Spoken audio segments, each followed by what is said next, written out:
Thank you very much. Please be seated. The Cabinet Secretary, Minister of Education, the Honorable Ezekiel Machogu, the representative of the Cabinet Secretary for Interior, Principal Secretary present, the Chairman of NEC, the Chief Executive Officer NEC, officers involved in the administration of the 2022 National Examination, the NEC staff, ladies and gentlemen, good afternoon. First and foremost, I want to register my apology for keeping you waiting. I know I was supposed to be here around 1 p.m. It is not my habit or that of the new administration to keep people waiting. We keep time in all circumstances.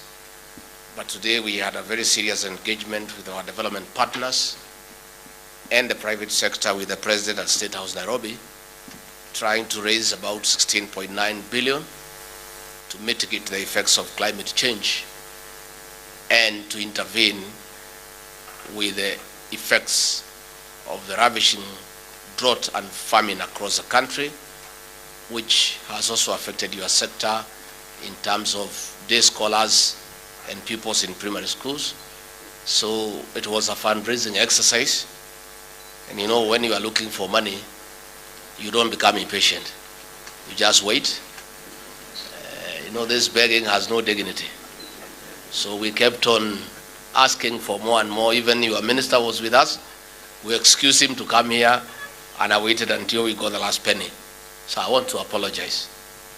The new administration respects people and respects officers.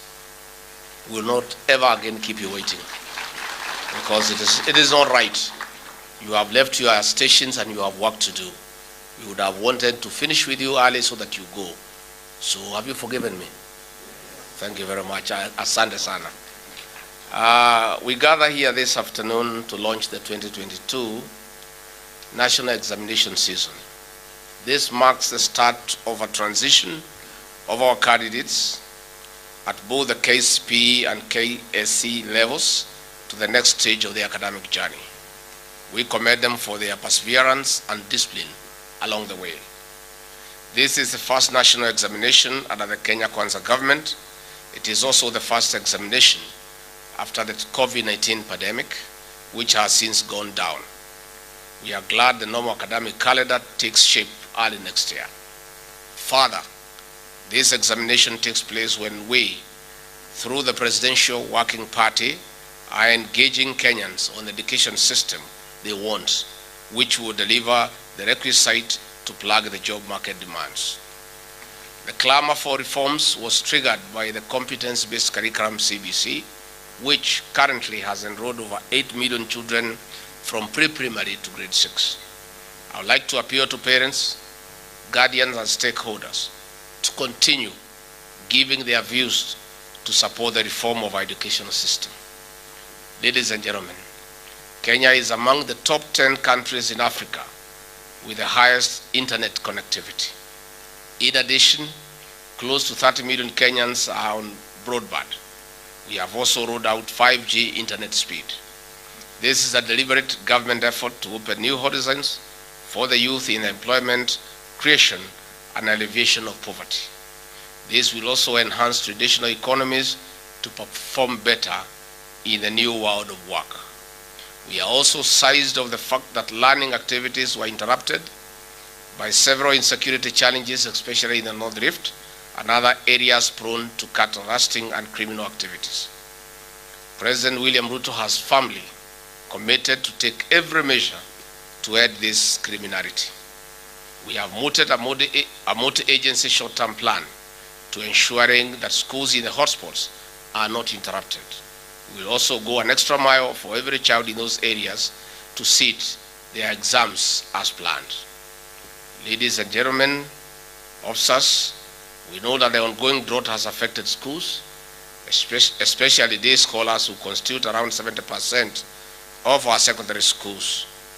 In addition to the food distribution, in arid and semi-arid areas, measures are being put in place to ensure students do not miss exams due to hunger.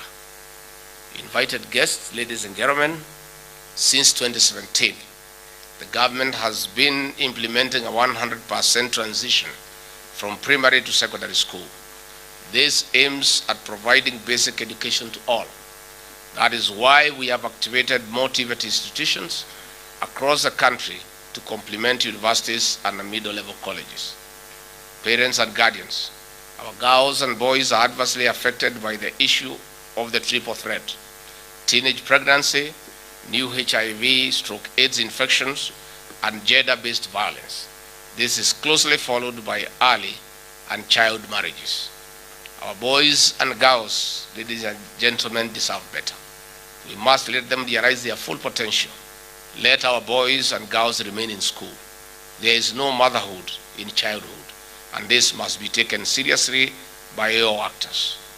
Ladies and gentlemen, while we are banking on quality education to transform our country, some criminal elements have in the past infiltrated systems with the aim of leaking examinations.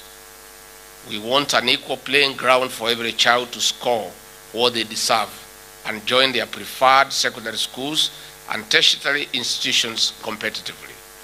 We urge vigilance and responsibility. Culprits, I must tell you, will be dealt with firmly and decisively. In conclusion, I call upon parents and all Kenyans of goodwill to assist us in making this examination season peaceful for the candidates. On behalf of His Excellency President William Ruto and my own behalf and the government of Kenya, I wish all candidates a fruitful examination seasons, and we look forward to celebrating you once the results are released.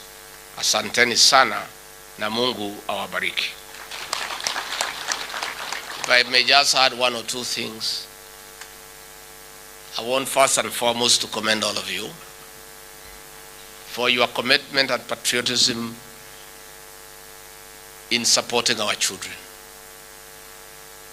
Managing exams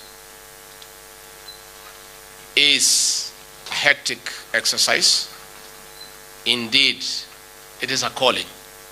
I don't think anybody can pay you for the sacrifice.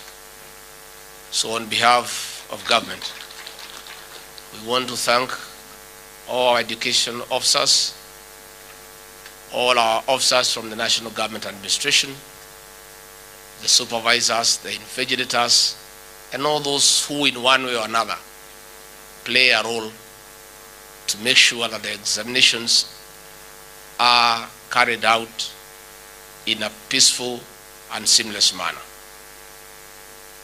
Your efforts, the education officers, in conjunction with officers of the National Government Administration and our security agencies, have been very successful in the past. I have no doubt in my mind that this year will be no exception. I want to really thank you on behalf of the President, the Kenya government, and the people of Kenya for your patriotism, sacrifice, and commitment in support of our examinations. I would like to say thank you. Secondly, you people have what it takes. Some of us are very conversant with this exercise because we have been members of parliament on the ground with you, and we have worked together. And it will be unfair for us to pretend that we don't know you and what you do, because we know. You know, some people, when God gives them a chance to rise to these high offices, they become arrogant, they look down upon others, and they behave like they don't belong to this country. President William Ruto and I are the products of a miracle. We were just ordinary people, born in ordinary homes, brought up in ordinary circumstances, went to school barefoot, went without food, we had jiggers, we had all sorts of problems. And therefore, where we have reached, we cannot pretend that we don't know the journey we walked through. It is for that reason our CS education, I want to appeal to you. Please let the ministry look at the facilities available to our sub-county directors of education. I've been there with them. I know they have no vehicles, they have no offices, they have no furniture, and they are expected to oversee what the teachers are doing. I remember in Madeira constituency, where I was a member of parliament, I had a very ambitious program of transforming all the primary schools into a world-class environment. We renovated all the classrooms, we put tiles, we made it a beautiful place. And then the sub-county director of education, I hope nobody has transferred her from there, of Madeira East, Mrs. Mbai. Is she still here? Or you people have removed her after I left Madeira? Is Mrs. Mbai here? She came to see me and asked me, Mheshimiwa, how do I supervise the teachers? Their offices are so beautiful and modern compared to mine. So when they come to see me, they look down upon me because they live in a better environment. I have seen the agony that our directors, the sub-county directors of education go through. Waziri, we need to back them with the facilities for them to be able to have meaningful supervision and provide leadership to the rest of the actors in that particular sub-county. So let us facilitate officers of government, and these officers, I can tell you, they work very hard, and they are very patriotic and concerned about education. I have worked with many of them, and I can tell you, if there is one ministry where officers are committed and patriotic and willing to serve, are officers in the Ministry of Education. So I'll be asking your CS where he needs my support on that, President, will assist him so that we can make your environment better. Our officers of the National Government Administration, you know I'm one of you. It's only a uniform I don't have. But you know where my heart is. I was feeling so bad when you are being misused to do negative things and politics, because that is not your work. You know, I was very unhappy when officers of the National Government Administration were harassing teachers in Kirinyaga County because the teachers are refusing to get involved in politics. The officers of the National Government Administration are the best that this country has, but only if they are deployed positively and appropriately for the benefit of the people. The previous administration used them negatively to go and campaign for Azimio, to intimidate teachers, to harass everybody, and that is not their work. The work you are going to do in this examination season, that is your work and is a good job. The work you do to maintain peace is the right thing. The work you do to make sure there are no boundary disputes, that is good thing. Ahead, we want to ask you to help us in matters of agriculture. We want to map this country. We want to know the agricultural sector. How many acres of coffee do we have? How many acres of tea, rice, sugar, pyrethrum, so that we can be able to look for inputs and fertilizer to assist our farmers. And officers of National Government Administration, the assistant chiefs and the chiefs, they know everybody. They will be able within 2 weeks to tell us the entire acreage under maize, which farmer has how many acres, so that when we plan to assist farmers with fertilizer, we do it spot on because we have the necessary data. And that is an activity that we are going to work with the officers of the National Government Administration. So I want to assure you, the Gao family, in this government, you have an advocate that you don't pay 24/7. And I'll push your agenda. I also know our assistant county commissioners have no dignity because they travel by matatu. They live behind shops in a single room that has no toilet facility. And yet they are expected to have authority over the people. If you get an assistant county commissioner in a matatu and the tout is pushing him asonga and to pay quickly, and then the same fellow goes and finds him in office, he's trying to tell him what to do, he cannot listen. So we must also dignify our officers in the National Government Administration by getting them offices, getting them good residence, and making sure they have vehicles and they have fuel so that they are able to perform. So the deputy county commissioners, the assistant county commissioners, please align yourself quickly with the new government. Quickly. And the new government wants you to serve the people. We don't want you to harass anybody. We don't want you to use thorax. We want you to engage Kenyans and talk to them. That is why when Kenyans started crying about CBC, when CBC was brought, nobody talked to the people of Kenya to ask them what they want. The teachers have been complaining. Parents have been complaining. Pupils have been complaining. And the president decided his government is a government that listens. Why don't we create an opportunity and listen to the people of Kenya? That is why the members of that working party are going around listening to you. We ask teachers, education officers, parents, please avail yourself and give your views. And don't fear anybody. Even if the views look like the anti-government, this new government wants to listen to everything. The previous government had something called praise and worship, where you get leaders just to praise you. Oh, you are so good, oh, we love you, we are happy, and they know it's lies. We have dismantled that choir called praise and worship.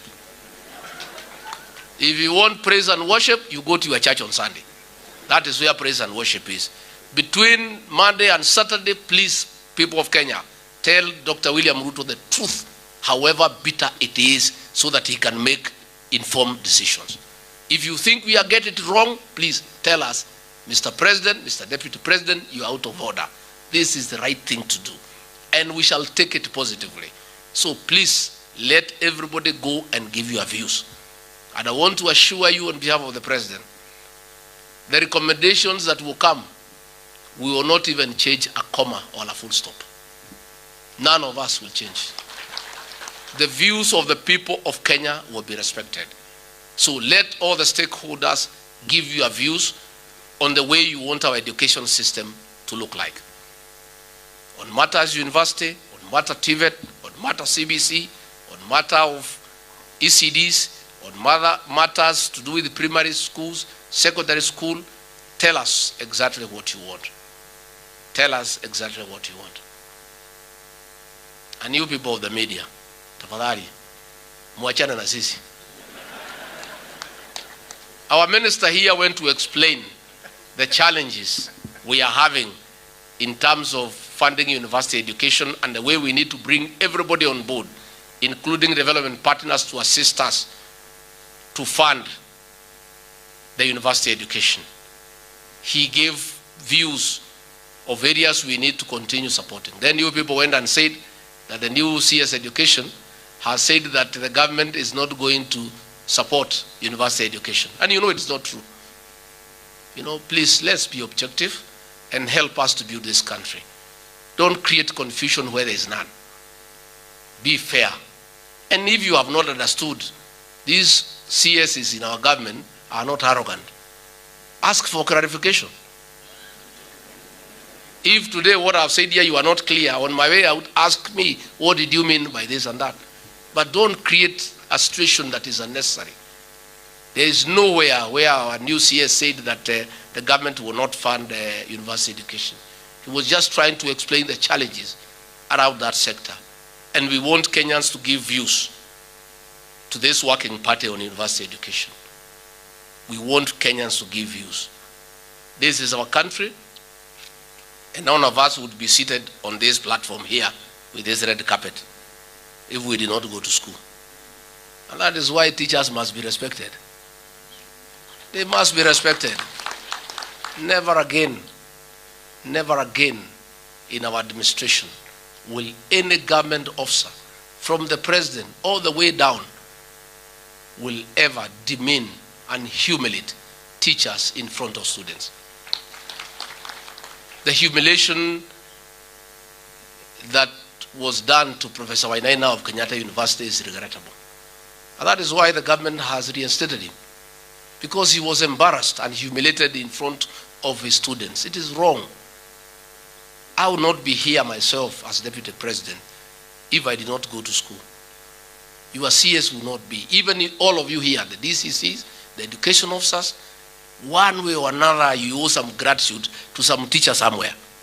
True or false? Teachers must be respected. It's a noble profession. It's a calling. Nobody can ever adequately compensate a teacher. But when you get educated, then you get a big seat, you think you are God, you abuse teachers like children. That thing we don't want to ever happen again. And in our administration, we not only have respect for teachers, but for all public servants. Let us respect people. It doesn't matter how low they are. One day they'll go up, just like you have gone up your day. Tuheshimiane tafadhali. Na tuwache kiburi na maringo. Haisaidii mtu yeyote. Wacha tuheshimiane. All of us are working for the same government. It's only some are first among equals, but we are the same people. I look at management myself from the perspective of being a team leader. When you are county director of education, you are the team leader in that sector. Don't load over others and shout at them nini before they are juniors. Just if you have an issue with somebody who is a junior to you, call the office and lock the door and talk to that person between the two of you in private. Yeah? If you think the matter has gone out of hand, put a letter. But don't call your juniors in front of the other juniors and lecture them. And then you expect them to continue managing those people. That respect will not be there. Let us respect each other. And respect costs you nothing. And respect, by the way, is two-way. It is two-way. You respect your juniors, they respect you. You disrespect them, when you talk to them, you turn back that way, wanakufanya namna hii. Si ndio mnafanya? Si unaona? Hakuna haja. Let's respect each other. Let's respect each other. And that is the kind of leadership that we want to bring to this country. So, good people, I wish you well. Please work hard. Help us to deliver these examinations. It's our first exams as the Kenya Kwanza government under William Ruto. And we plead with you, msituangushe. You know, many people are not giving us a chance. Our marking scheme was so low. So, mtusaidie tupandishe marks kidogo. Tafadhali. Give us a chance that we are fellows who know what they are doing. And I want to say, I want to tell the people of Kenya, please, don't be conned. No Kenyans like being conned. People put things on the internet, on WhatsApp, that they can leak exams for you. Which ones? And then you pay money, then you start crying you have been conned. If you are conned, it's up to you. Why do you want to get conned? Is there any examination papers available? So when you put exams online and say at a fee I can give you the questions, it's a lie. And Kenyans like being conned, I don't know why. You know? Easy things are not good. If people give you a proposal and the deal sounds so sweet and so easy, think twice. How can somebody get you the questions? It's too easy. Think about it. Think about it.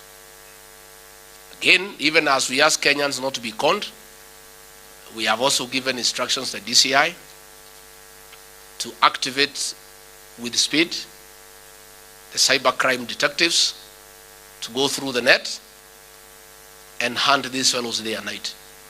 The ones who are cheating Kenyans that they can leak their questions to them. They will be apprehended.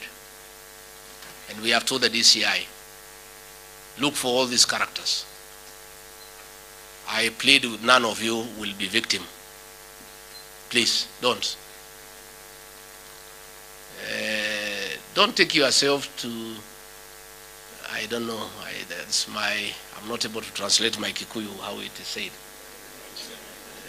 Usijipeleke kwa umbwa imefungwa. Si ndio? Imefungwa pale na wewe mwenyewe unaenda wapi?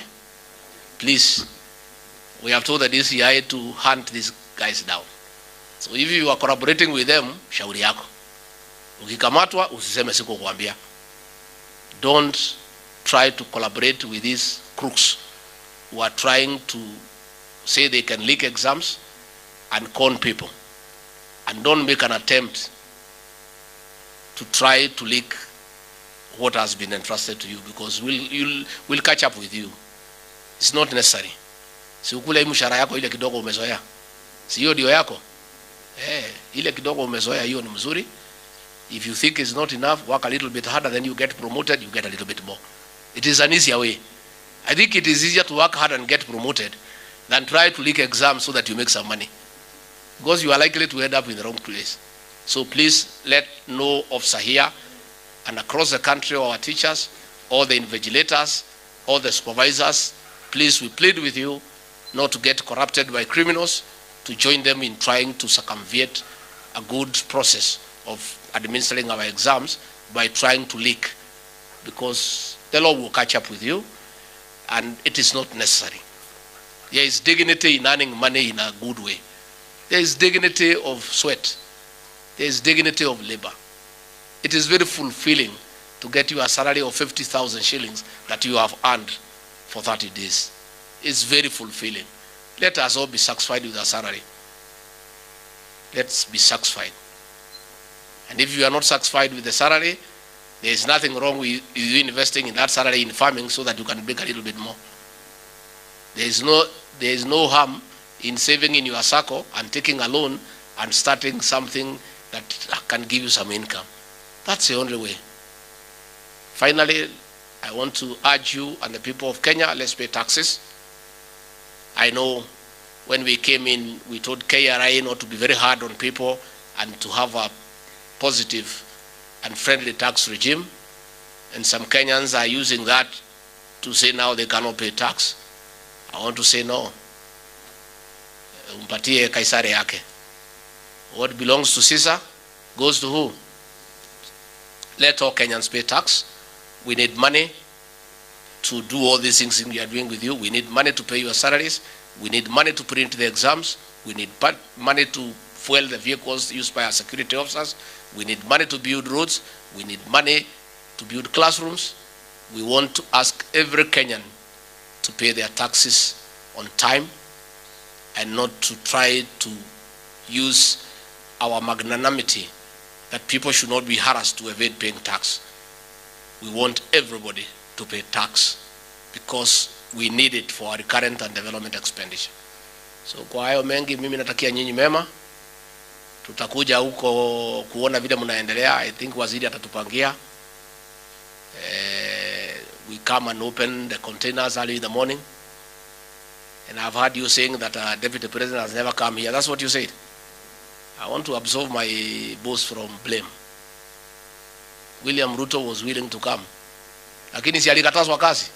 Yeah, let's be fair. I don't think President William Ruto, Deputy President then, he's a very hard-working man. He wanted to be here. He wanted to be everywhere. Lakini akaambiwa akae kando. Sasa angefanya nini? So, as we are ready for work, we will be with you everywhere.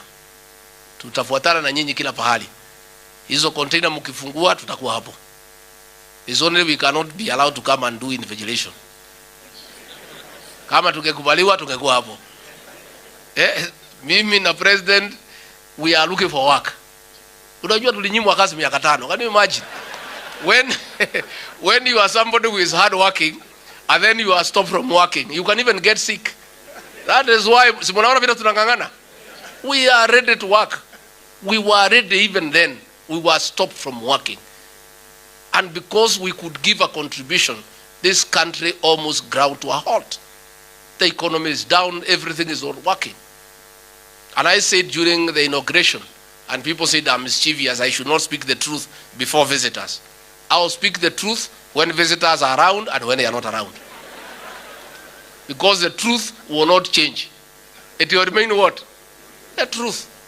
So please, don't say that you have never found a deputy president. I want to absolve my boss. He was denied an opportunity to be with you. Now that he is president, he'll be with you all the time. And for me, he has not only allowed me to work, he has given me 9 functions. I come to office at 6, I leave at 11 p.m. every day. I have 9 functions. I'm a very busy man, and I thank the president for allowing me to work. So I must compensate for the 5 years we lost. Even him, for the 5 years he did not work, he must work double so that we cover the 5 years. So as you say that the deputy president never came, you are the rider. He never came because he was not allowed to. Tumekubaliana? Mumesafisha bosi yangu? Msiseme alikataa, bana, alikatazwa. Na hakuna mtu ajui hiyo. Nyinyi ni watu mmesoma, you knew what was happening. So mimi nimefurahi sana. Asanteni sana, tunatakia nyinyi mema. Mukirudi, murudi salama salimini. Musalimie jamii. Say hi to your families. Say hi to everybody. Do a good job. And we wish you a Merry Christmas and a Happy New Year. Thank you.